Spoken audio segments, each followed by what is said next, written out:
자, 지난 시간에 우리가 이제 운전자본이라는 용어를 제가 한번 뭐 많이는 안 했지만 그래도 어느 정도 말씀을 드렸어요. 이게 현금 흐름 관리, 현금 흐름 관리에 굉장히 중요한 부분이다. 그래서 이게 이제 CFO의 중요한 의무, CFO가 하는 일 중에 가장 중요한 게 이제 부도 안 나게 하는 건데 그것 중에 하나가 이제 운전자본 관리를 잘해야 된다. 이 얘기를 드렸으면서 세 가지가 있다고 그랬죠. 하나는 매출 채권, 매입 채무, 그다음에 재고. 요 세 가지가 있다고 말씀을 드렸어요. 그래서 현금 흐름에 플러스가 되는 요인은 뭐냐? 매출 채권을 최대한 줄이는 거. 그래서 돈을 많이 하여튼 돈을 끌어오는 거 다시. 뭐 예를 들면 500만 원어치의 매출을 했는데 500만 원을 팔았는데 외상으로 팔았는데 하나도 못 받았다. 그러면 500만 원 그냥 바로 날리는 거죠. 네. 매입 채무, 그리고 매입 채무는 이제 뭔가 상품을 사와서 이제 판매를 하려고 하는데 그때 외상으로 사오는 거죠. 그래서 돈을 최대한 이제 나중에 주는, 그게 이제 좋다. 그래서 이거는 많으면 좋다. 그리고 재고는 어떻습니까? 재고는 줄이면 줄일수록 좋다. 그렇죠? 재고를 만들어서 빨리빨리 보통 회전율 얘기를 하죠. 그래서 재고를 빨리 나가게 해서 만들자마자 얼마 있다 나가고, 그럼 현금화가 되는 거니까 계속해서 이렇게 재고가 팍팍팍 나가줘야 좋은 거고, 또 적정한 재고를 1년에 어느 정도 가지고 가면서 주문이 들어올 때 빨리빨리 줘야 되는데 너무 많이 쌓아오면 현금이 들어오는 것, 판매되는 것보다 내가 좀 과도하게 재고를 가지고 있으면 이제 그것도 현금 흐름에는 도움이 안 된다. 그래서 재고는 어떻게 보면 재고는 적으면 적을수록 좋다. 이런 얘기를 지난번에 드렸습니다. 그래서 오늘은 이 세 가지 중에 이 세 가지를 말씀드려요. 이 세 가지가 다 이게 연동이 되어 있는 거라서 매출 채권 얘기를 주로 이제 많이 듣겠지만 그다음에 재고하고 매입 채무도 같이 이제 말씀을 아마 드리게 될 것 같습니다. 자, 그래서 우리가 이제 분계를 한번 분계를 한번 해보면 보통 이제 매출 채권은 그죠? 매출을 일으키는데 매출이라는 게 수익이죠. 수익은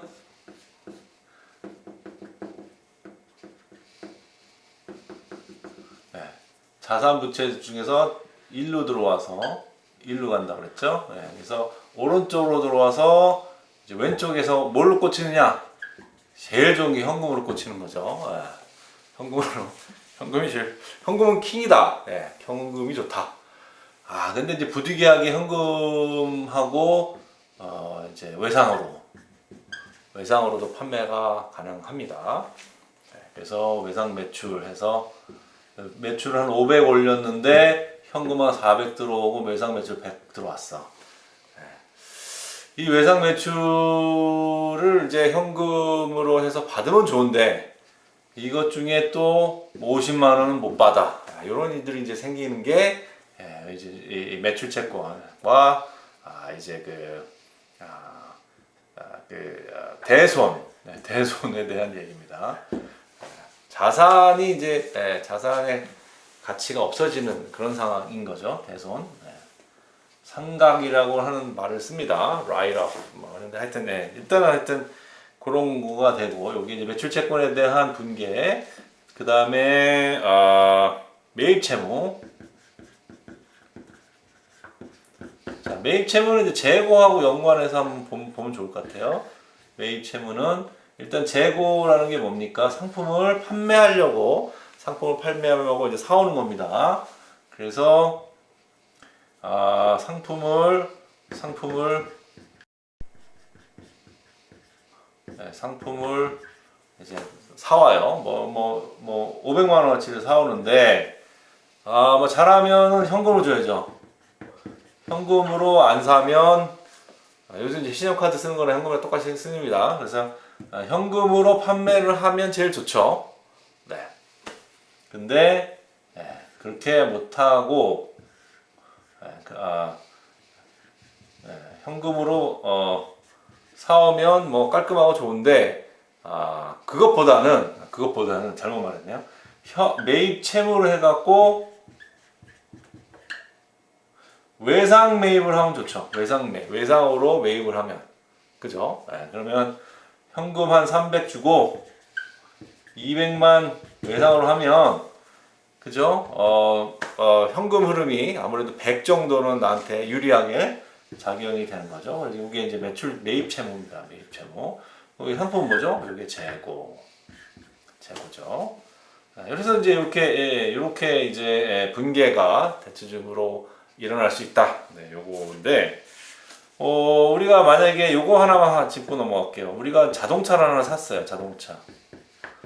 자동차는 재고 자산도 될 수 있고 유형 자산도 될 수 있어요. 그죠? 네.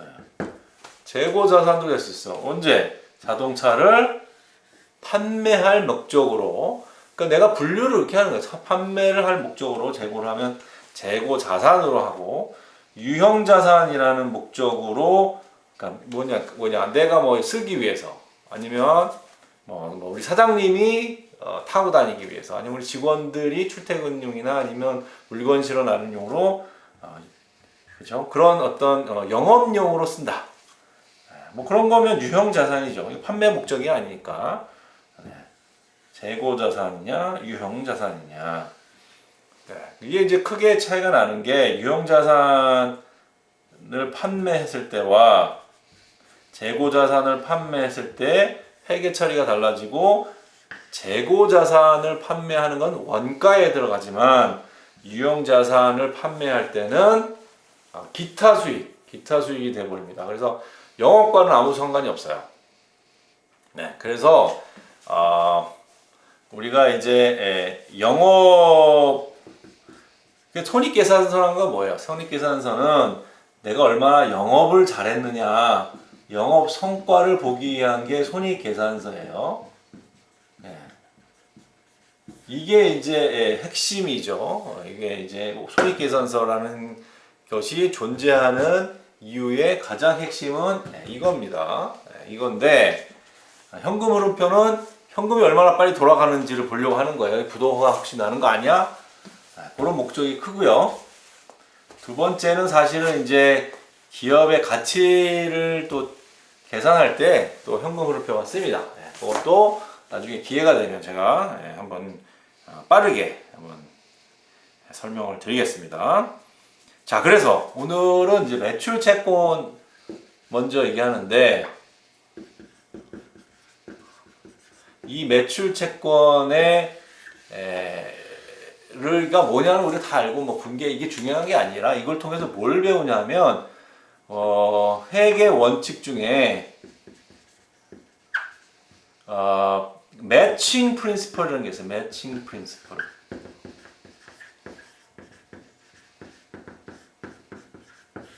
매칭 프린시플. 이게 수익과 비용을,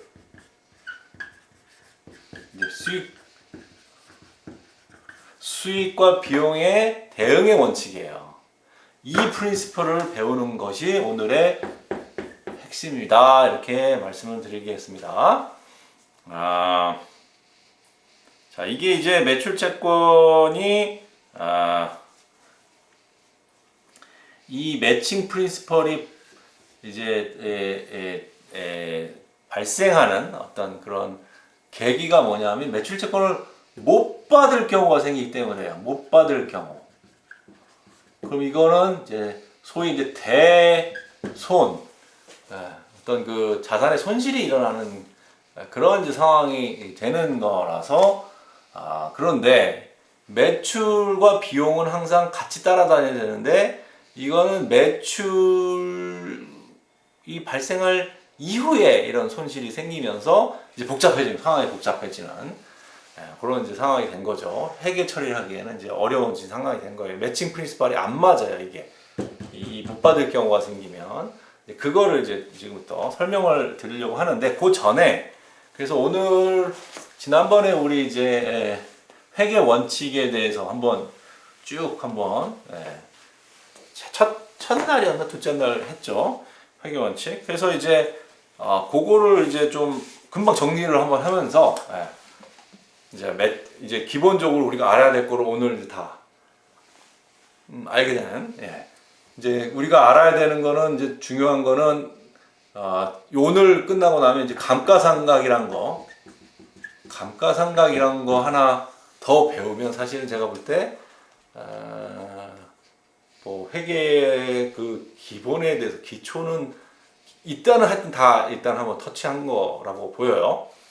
이제 그걸 얼마나 잘 알게 됐느냐 설명했는지는 또 두 번째 문제고 일단은 뭐 주제는 다 다루는 모습인 것 같아요. 감가상각까지 하면. 근데 오늘 하여튼 이제 일단은 회계 원칙 11개 제가 말씀을 드렸는데 회계 원칙 11개 프린시플 이 코스 이름이 뭡니까? 어카운팅 프린시플이죠. 11개를 배우는데 오늘 이제 그거를 사실상 거의 마무리하는 그런 상황입니다. 왜냐하면 사실 그 우리가 원칙들 한번 나열해 보면 상식적인 게 있고요. 상식적이에요. 그래서 우리가 굳이 그걸 안 외워도 크게 문제는 없어요. 그런데 이제 회계 처리를 하는 프린시플 그 원칙에서는 그건 좀 알고 가야 돼요. 근데 이게 이 세 가지인데 대충 다 비슷해요. 그 다 같은 맥락의 얘기입니다. 자, 상식적인 거 뭐냐? 첫 번째 게 이제 그 엔티티 프린시플이었어요. 엔티티 프린시플. 제가 이거는 그냥 영어로 할게요. 영어로만 제가 이게 이제 제가 정확하게 한국말로 뭔지 기억이 잘 안 나가지고 일단 이게 설명하면 아실 거예요, 뭔지. 뭐냐면 이제 법인은 독립된 인격체다라는 그 원칙입니다. 회계적으로 보면 법인은 하나의 인간인 걸로 보이는 거죠. 그러니까 그 법인의 채무가 있다면 또 자산이 있다면 그거는 그 회사 거라 이거예요. 이 회사에 된 거다. 회사에 있는 거고 예를 들면은 이 A라는 회사와 A의 주주 뭐 킴의 부채가 A의 부채도 아니고 A의 부채가 킴의 부채도 아닌 거예요. 우리가 삼성전자 주식을 갖고 있다고 해서 삼성전자가 있는 채무가 내가 갚아야 될 건 아니잖아요. 삼성전자의 그 엔티티인 거죠. 거기에 우린 주식을 갖고 있는 주주일 뿐인 거죠. 경영자도 마찬가지입니다. 경영할 뿐 걔네들이 갖고 있는 그 삼성전자라는 거는 어쨌든 그 인격체가 이 채권의 채무를 갖고 있는 겁니다. 그런 거예요. 그래서 이거는 독립된 거다. 두 번째가 모니터리 프린시플 해갖고 화폐 단위. 이건 쉽죠. 뭐 달러나 뭐 원이나 이런 걸로 이제 회계를 해라. 세 번째가 타임 피리엇인데, 요거는 어떤 기간을 정한 기간의 룰을 따라라. 1월 뭐 2월부터 12월 31일 같은 이런 기간이 있습니다.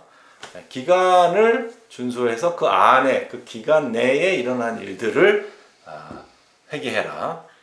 자, 네 번째는 쉽죠, 그죠? Full disclosure.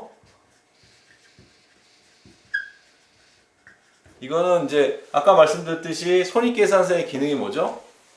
영업의 성과를 이해를 하는 거죠. 알게 되는 거죠. 분석할 수 있고 거기에 필요한 건 다 줘라. 거기에 있는 데이터는 다 기록해라. 우리가 영업 성과를 분석하고 충분히 이해하는 그거는 다 넣어라.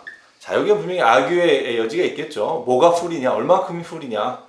네. 그래서 이게 좀 어떤 데는 굉장히 더 자세하게 요청하는 데가 있고 그렇지 않은 수도 있고 그렇습니다. 기업이 크면 클수록 더 디테일을 해질 수밖에 없고 그러면은 뭐 한 300페이지의 회계 재무제표를 만들어서 주냐? 네, 그런 이제 좀 어떻게 보면 좀 현실적인 문제는 있지만 원칙은 이거다. 원칙. 어쨌든 재산 상태를 알고 그 성과를 충분히 이해할 수 있는 정도로 충분치의 데이터를 줘라. 5번은 going concern이죠. going concern. 이거 뭐 좀 헷갈릴 수 있는데 별거 아니에요. 이 회사는 오늘 망하지 않는다. 내일 망하지 않는다. 영구적이다. 영구적으로 영업을 할 것을 기본적으로 깔고 간다. 일단 그거를 가정한다. 그런 뜻입니다. 회사는 내일 망하지 않는다는 뜻이에요. 뭐 예를 들면 뭐 내일 두 달 후에 다 될 회사, 막 영업하고 말 회사는 거기다 어떻게 은행에서 이걸 줍니까? 빚을 줍니까? 못하죠. 그런 겁니다. 자, 그 다음에가 이제 중대성. 이건 이제 materiality. 이거는 이제 아까도 이제 비슷한 얘기를 드렸지만은 너무 상세하게 적지 말라는 거죠. 너무 디테일하게 할 필요는 없다. significance가 있는, 그러니까 의미 있는 정도의 금액을 기초로 해라. 뭐 예를 들면 볼펜 하나 사는데 볼펜 500원, 현금 500원 이렇게까지는 굳이 재무제표에 나타낼 필요 없다. 이거를 소모품 이런 걸 한꺼번에 묶어가지고 어느 정도 의미 있는 숫자가 나오는 그렇게 해도 된다. 이런 의미이죠. 7번이 중대성. 죄송합니다. 중대성이 아니고 보수주의네, 보수주의. 보수성. conservatism. conservatism.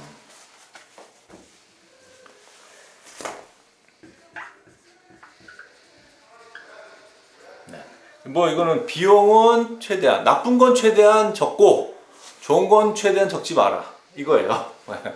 매출은 좋은 거니까 매출 뭐 일어나지도 않은 계약만 한 단계에서 뭐 하지 마라. 충분히 내가 물건을 건네주고 확실하게 이제 그 판매가 됐다는 게 확실하면 그때 적어라. 요런 얘기이기도 합니다. 비용이 특히 이제 컨설베이션하게 하는데 비용을 웬만하면 다 적어라 해요. 웬만하면 다 적어라. 비용이라고 생각하면 다 적어라. 이것도 이제 뭐 하여튼 그 프린시플 원칙이 있는데 세세하게 들어가면 좀 따질 게 많죠. 그리고 이제 일관성, 일관성 있게 해라. 뭐 기본적으로 알겠죠. consistency, 일관성. 여기까지는 뭐 상식적인 거죠. 이런 거는 한 7개, 8개, 1, 2, 3, 4, 5, 6, 7, 8.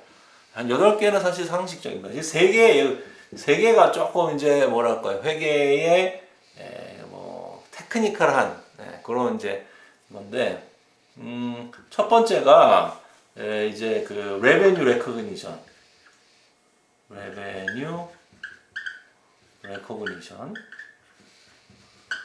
이게 이제 수익 창출, 수익 인식. 수익 인식이란 게 결국은 이게 바로 우리가 지난번에 우리가 기말결산 수정 분계 때 배웠던 바로 발생주의. 현금을 받아야만 매출이 아니다. 발생이라는 거, 발생이라는 의미는 이제 지난번에 우리가 좀 설명을 했으니까 다시 또 자세하게 설명 안 하겠지만은 어쨌든 서비스가 제공되고 또 상품이 제공되면 그거에 대한 대가를 받지 못했더라도 받을 권리가 생기는 순간 발생주의에서 수익 인식을 해라 라는 거죠. 그다음 비용 인식도 마찬가지죠. 비용 인식도 마찬가지고 요거는 이제 그 비용을 인식할 때도 발생주의로 해라. 요거고요. 제 마지막에가 이제 오늘 다룰 그 매칭 프린시플.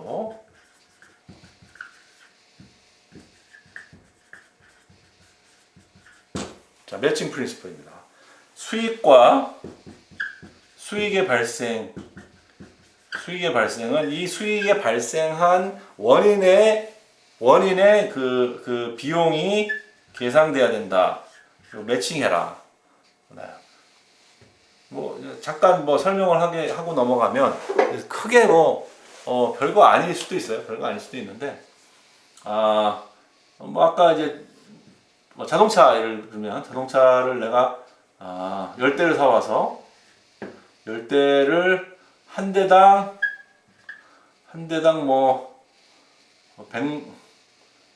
1억에 사올게요. 1억에 사와서 1억에 사왔어요. 1억에 사왔는데 이거를 10대를 사와가지고 1월 1일부터 12월 31일까지 총 10대를 다 팔았어요.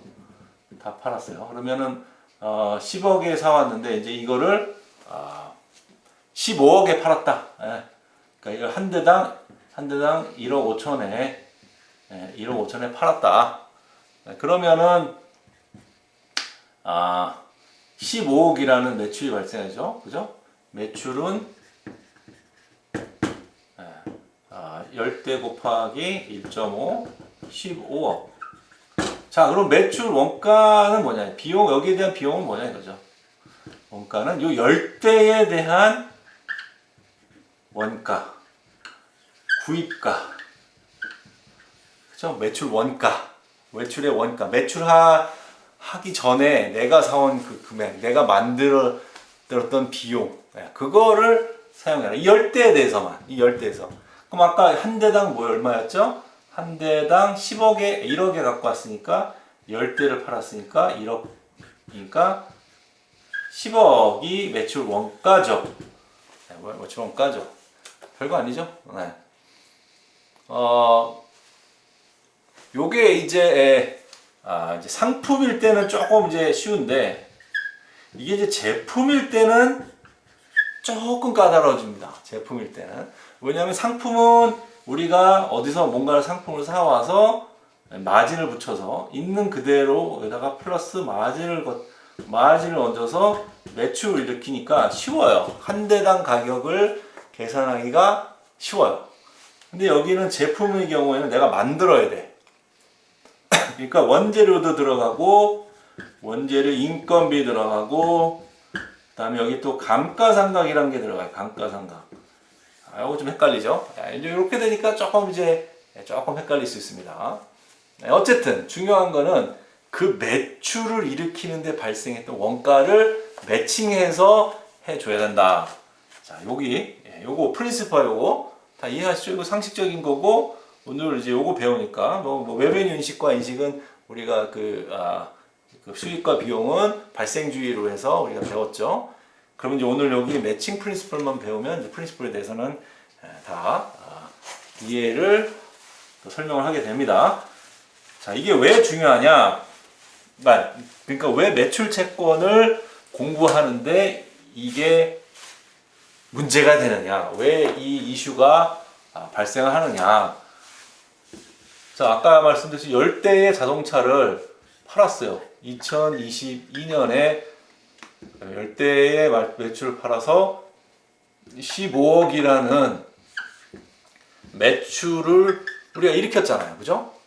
그리고 매출 원가는 10억이라고 해서 매출 총이익은 5억이 됐어요. 그죠?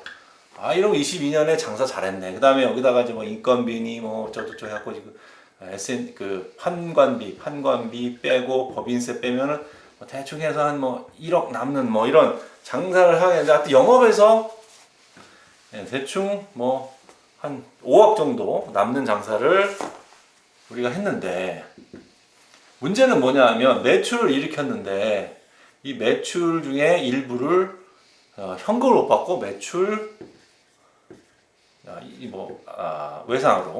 외상 매출했다고 치죠. 그 중에 뭐 아까 10대를 팔았으니까 이 중에 10분의 1인 한 대를 한 대를 조금 더 막 쓸까? 이 두 대를 못 받게 됐어. 매출 채권으로 판매를 했는데 현금으로 아니고 못 받게 됐어요. 이 두 대는 날라간 거죠. 얼마 날라갑니까? 원래 그러니까 한 대당 1.5배니까 3억이 날라간 겁니다. 원가로 치면은 2억이 날라간 셈이죠.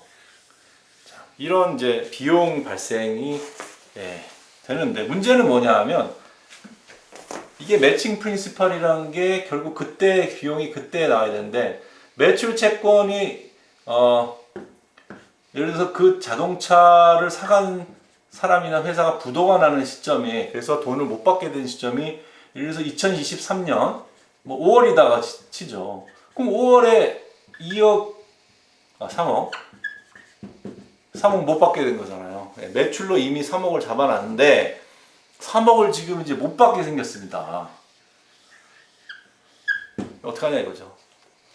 그러면 이거를 이제 일반적으로 우리가 이제 이때 비용을 처리하면 직접법이라 그래가지고 뭐 그때 하면 돼요. 그냥 3억 삼각, 대손 삼각 그래가지고 대손 삼각 때리면 되는데 이게 문제가 뭐냐면 매칭 프린시펄에 안 맞아요. 왜냐하면 이 3억의 이 비용은 못 받는 돈에 대한 비용은 언제 매출에 일어났던 매출에 대한 비용이에요. 이때 일어난 거잖아요. 근데 비용이 2023년에 발생을 하네. 22년에 발생했던 판매인데 이때 일어나네. 매칭 프린시펄에 위배되는 일입니다. 왜 매칭 프린시플이 중요하냐면 성과이기 때문에 영업 성과. 이 손익계산서라는 걸 매칭 프린시플을 통해서 영업 성과를 측정하자는 건데 이런 식으로 자꾸 막 예외의 상황들이 자꾸 벌어지면 이 성과를 명확하게 잴 수가 없어요. 그죠? 그 해에 얘가 얼마나 장사를 잘했느냐 여기에 따라서 우리가 뭐 성과급도 주고 이것도 주고 해야 되는데 생각해 보세요. 이때는 잘 팔아놔서 와 보너스 주고 다 했는데 알고 보니까 대부분은 못 받는 돈이야. 그럼 안 되잖아요. 그러면 성과를 제대로 측정을 못한 거죠. 잘못된 거죠. 왜곡이 생긴 거죠. 그래서 이제 이 매칭 프린시플을 이라는 그 중요한 프린시플을 지키기 위해서 여기에 이제 한 몇십 년 이제 몇 년 이렇게 영업을 하다 보면 매출 채권을 못 받는 어떤 그런 패턴이나 어떤 경험들이 있을 거 아니겠습니까? 매년 뭐 한두 대는 빵꾸를 내는 수 있어요. 그죠? 그때 팔면 한 대 정도는 매출 채권이 안 돌아. 매출 채권 중에 얼마는 안 못 받아. 라는 이제 어떤 경험들이 쌓이면서 요거를 이제 못 받을 것을 미리 가정을 해서 매칭을 해놔라. 미리 그런 비용들이 발생할 게 거의 뻔하니까 경험적으로 봤을 때는 하니까 그런 것들은 해놔라. 이렇게 해서 충당금이라는 거를 쌓게 됩니다. 대손 충당금이라고 하죠. 대손 충당금. 자산의 손실이 일어나는 상황을 미리 반영을 해놓자. 재고 자산에 대한 비용을 미리 반영을 하자. 그래서 이제 대손 충당금인데 이게 영어로는 프로비전. 미리 이제 좀 이렇게 그 리스크를 헤징해 놓는 느낌? 그런 걸로. 이렇게 해서 이제 대손 충당을 쌓으면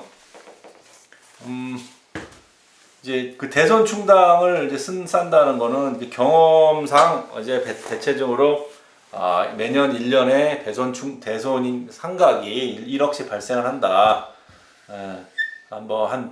예를 들면 이제 어떤 회사가 있는데 100억 정도 매출을 하면은 1억 정도 이렇게까지 나지는 않겠지만 하여튼 좀 익스트림하게 얘기를 하자면은 그런 다음 여기 경우에는 좀 많이 난다. 그래서 이제 아까 여기 3억 정도 이제 발생을 했는데 경험상 보니까 한 1억 정도는 충당을 해놓는 게 좋겠다. 1억 정도는 실질적으로 매출 일어난 것 중에 이렇게 못 받아서 매출 채권으로 못 받아서 들어오는 비용들은 매년 한 1년 1억에서 2억 뭐 이렇게 하니까 우리 이제 한 1억 정도는 충당금으로 쌓자. 그러면 이제 예를 들면 자, 이런 경우에는 성과가 어떻게 되냐면 여기 5억이잖아요. 그럼 2023년은 16억을 매출로 해서 한 15억 여기 10대 팔았고요. 여기 11대 팔았다고 칠게요. 11대 팔으면은 12대 팔까요? 12대를 팔았어요. 10대는 10대를 팔고 12대를 팔면 더 많이 했잖아요. 더 많이 했어요. 그죠? 그럼 12대에 대한 판매는 1억 5천에 매출이 유닛 그다음에 프라이스 그렇죠? 유닛이 12대 프라이스는 1.5억 저 레베뉴 세일스는 얼마예요? 18억 18억이란 매출을 올렸어요. 그리고 원가는 12 곱하기 1이니까 12억 그죠? 12억이니까 6억 벌었어요. 작년보다 1억 더 벌었죠? 1억 더 벌었는데 어때요? 3억이라는 손실이 확 땡겨가지고 올해는 3억밖에 못 벌었어요. 이때 12대 12대를 팔고도 수익이 그리고 마진도 똑같아. 근데 성과가 안 좋단 말이죠. 이게 왜곡된 거잖아요. 그죠? 성과는 그 사람들이 얼마 잘했는가를 봐야 되는데 3억밖에 왜? 작년에 미스한 놈들 때문에 작년에 팔지 말았어야는 받지 못할 그 금액을 받고서 매출을 받고서 판 그 작년에 그 세일즈 애들 그게 날 수도 있지만 걔들 때문에 내가 올해 내가 하지도 않은 짓을 감당해야 되는 그런 일이 생기잖아요. 그런데 여기다 이제 우리가 충당금을 대체적으로 한 이럴 때 봤을 때 뭐 매년 한 1억씩 쌓아놨다. 1억씩 쌓았다. 그럼 어떻게 됩니까? 쌓았을 때는 이런 이제 어떤 그 작년에 이 손실이 이제 이렇게 해서 작년에 이미 어느 정도의 있을 그 과실에 대해서 해놨으니까 왜곡이 훨씬 적어지겠죠.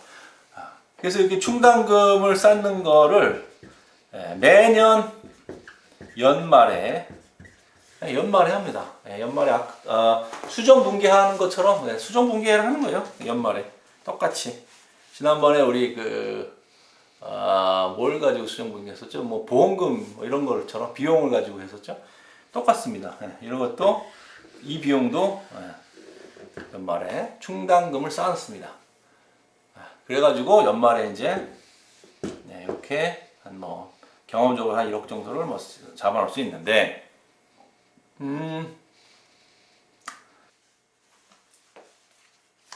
그 충당을 쌓는 방법을 이제 좀 뭐랄까요? 뭐 현실적으로 사실 내년에 내가 올해 그 매출 중에서 얼마가 매출 채권이 빵꾸 날지 솔직히 그거를 어떻게 하겠습니까? 그죠? 그거는 거의 뭐 불가능한 일일 수도 있는데 그래서 최대한 해놔라.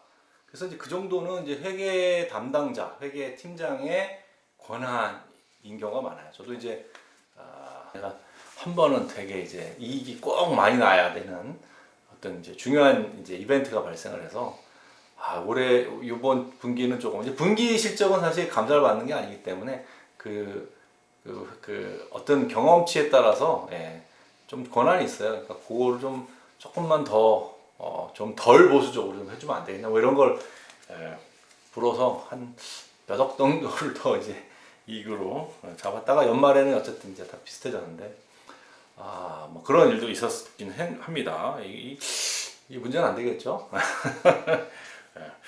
하여튼 그래서 그 룰은 뭡니까? 갭은 그냥 합리적이고 객관적으로 해라. 이게 룰이에요. 예. 그래서 이제 여기 이제 교과에서 보면 두 가지 방법이 있는데 재무상태표 접근법하고 손익계산서, 손익의 접근법이 있어가지고 재무상태표에서 매출채권이 잔액이 얼마 매년 남아 있느냐, 뭐 그런 걸 가지고 이렇게 그러니까 매년지 얼마씩 남아 있다는 거 보면서 그 중에 뭐 남아 있다는 건 못 받는 경우가 이제 꽤 많다는 뭐 이런 걸로 해서 이렇게 잡는 방법도 있고, 손익계산서에서 아예 이제 총 매출 비교했을 때 어느 정도 상각이 이제 매년 일어나는지 그 경험 가지고 하는 뭐 이런 이제 두 가지 방법을 하는데, 요거까지는 사실 뭐 우리가 몰라도 됩니다. 그 정도까지는 뭐 그런 게 있다. 경험치로 이렇게 여기 또 143페이지에 보면은 또 갭하고 또 IFRS하고 달라요. 갭은 이제 경험치를 가지고 해라고 하는데, IFRS는 기대치? 기대치도 사실 경험치를 베이스로 하지 않나 싶긴 한데, 하여튼 그게 못 받을 가능성이 앞으로 생길 거라는 충분한 근거를 제시하라고 하는데, 그보다는 과거치 갖고 하는 게 편할 것 같긴 합니다. 하여튼 뭐 어려워서 하지만 이제 어쨌든 제가 생각할 때는 이제 경험치로 베이스로 해갖고 하면 어느 정도는 이런 왜곡이 발생하는 거는 막 좀 스무즈 아웃, 좀 조금은 더 왜곡이 덜 발생할 수는 있습니다만, 중요한 건 매칭 프린시플을 지켰다. 그게 이제 중요한 거죠. 원칙을 지켰고, 또 이제 이런 것들이 복잡하기 때문에 이제 팩토리라는 걸 합니다. 팩토링. 이제 사실 그래갖고 팩토링 때문에 매출채권 상각을 거의 안 하죠. 뭐냐면 이제 옛날에 이제 종금사가 이걸 해주는데, 지금에는 누가 증권사가 해주나요? 어디서 해주는지 잘 모르겠어요. 근데 뭐냐면 이제 매출채권 받으면 그 들고 가가지고 할인 할인 받아가지고 뭐 500만 원짜리는 450만 원만 10% 깡 받아가지고 450만 원만 이렇게 현금으로 받아온다든가, 뭐 이런 게 팩토링을 해주는 회사들이 있어요. 걔네들이 이제 그 매출채권 이제 가서 받은 거 가지고 가서 이제 그 10%를 얻기 위해서 열심히 또 뭐랄까 추심을 하겠죠. 너무 넘겨버리면 회사 입장은 편하죠, 그죠? 조금 뭐 손실이 나더라도 깡을 해갖고 한 10% 20% 정도 없어지더라도 이렇게 현금을 빨리빨리 돌리고 싶은 그런 회사, 또 이렇게 매칭 프린시플을 명확하게 지키고 싶은 회사들은 뭐 그렇게 할 수 있을 것 같습니다. 자, 그래서 이제 용어만 하나 더, 대손을 이제 충당을 한다 그랬죠. 충당, 뭐 1억을 충당시켜서 프로비전, 미리 이제 반영을 좀 해놓는 거, 충당. 그리고 실제적으로 발행되면 상각. 실제적으로 발생이 돼서 실제로 이제 못 받겠다는 게 확신이 되면 이제 상각. 그래서 충당을 했다가 상각. 그 연말에 보면 이제 충당을 하고, 그리고 나서 이제 실질적으로 못 받을 게 확정이 되면 충당금에다가 충당금, 예를 들면 확정을 했는데 충당금을 좀 많이 쌌어. 그러면 이제 환입을 시켜주는 거고, 충당금 싼 것 중에서 이제 조금 뭐 1억인데 다 들어왔어. 돈이 다 들어왔어. 1억 정도 충당금 쌌는데, 여기에 발생했던 이때 이 해에 발생했던 모든 채권이 다 현금화돼서 돌아왔다. 그러면 충당금 필요 없잖아요. 발생 안 했잖아요. 환급해 주는 거죠. 환입. 근데 더 발생했어. 그러면 충당금 플러스 실질적으로 상각금액 플러스 해주면 됩니다. 그래서 뭐 예를 하나 들어줄까요? 예를 하나 들으면서 좀 더 명확하게 좀 해보겠습니다. 명확하게. 자, 그러면 예를 들면은 자, 제품 매출이 일어났어요. 매출이 일어났는데, 매출이 일어났어. T 어카운트죠. 매출 매출이 10 아까 15억이 발생을 했고 15억 중에서 뭐 여기서 이제 좀 15억을 다 외상을 매출했다고 할게요. 네. 15억을 다 외상으로 줬어. 자, 그랬어요. 근데 이 중에서 이제 뭐 예를 들면 경험치를 봤을 때 매출 채권의 예를 들면 1% 너무 적다. 10% 하시죠. 10%는 못 받을 가능성이 크다. 못 받더라. 지금까지는 거의 10% 내외에서 매출 채권 회수가 안 된 경우가 10%는 되더라. 그러면 여기에 이제 충당을 이제 하겠죠. 자, 그러면은 일단은 연말에 가가지고 제가 말씀드렸죠. 연말에 충당을 시켜줘야 됩니다. 그러면 이제 매출이 있을 거고 매출 원가가 이제 발생했을 거고 매출 원가가 10억이 발생했고 그래가지고 이제 손익이 한 5억 났는데 근데 이제 외상 매출 일어난 것 중에서 이제 10%면 1.5억이죠. 1.5억이 대체적으로 안 나더라. 그럼 이걸 이제 대손 충당을 하는 거죠. 대손 충당 연말입니다. 교통 충당 1.5억. 네. 그리고 죄송합니다. 대손 상각 대손 충당 1.5억 이거 해놓고요. 이쪽에는 대손 상각을 1.5억을 해놓습니다. 네. 그래서 비용도 발생을 좀 시켜야 돼요, 그죠? 네. 그래서 상각을 해야 비용이 발생하면서 손익이 발생을 하기 때문에 미리 이제 반영을 시켜야 하기 때문에 충당금은 자산에서 10만 원을 1억 5천 원 차감하는 그래서 매출채권도 깎고 손익계산서도 반영하고 이렇게 해서 하라고 합니다. 네. 자, 이제 이게 이제 연말에 일어난 일이고요. 매출 발생 시에 일어났던 일이고, 그다음에 이제 실제적으로 상각이 이제 비용이 확정이 되었습니다. 못 받겠다 해서 부도가 난다는 확실한 게 상각이 되면 그러면 어떻게 됩니까? 이제 이런 경우에 얼마 예를 들면 20억, 2억을 이제 못 받게 됐다. 세대니까 2억 하지 말고 3억을 못 받게 됐어요. 3억을 이제 비용을 10%가 아니라 20%죠. 20%는 이제 못 받게 된 이런 상황이 됐습니다. 실질적으로 비용이 발생한 거예요. 실질적으로 못 받게 됐어요. 그러면은 요거는 이제 대손 충당이 일단은 10만을 하고 그다음에 대손 상각을 5만 10만이 아니라 뭐라니 아까 1.5억을 하고 대손 상각을 1.5억만 더 하면 되는 거죠. 상각을 실질적으로 3억을 해야 되는데 미리 충당을 해놨으니까 1억 5천에다가 1억 5천만 더 하면 됩니다. 이럴 경우에 대손 충당 없어지고 대손 상각이 1억 5천이 이제 생겨나는 추가적으로 생겨나는 연말에 작년에 다 이거는 이제 발생한 걸로 끝났으니까 올해는 상각 추가적인 것만 실질적으로 생겼을 때 원래 3억을 해야 되는데 이제 1억 5천만 하게 된 거죠. 네, 그리고 외상 매출은 이 중에 15억이 에서 3억이 이제 떨려 나가는 거죠. 그럼 외상 매출금 이제 13억만 남게 되겠죠. 13억만 남게. 12억.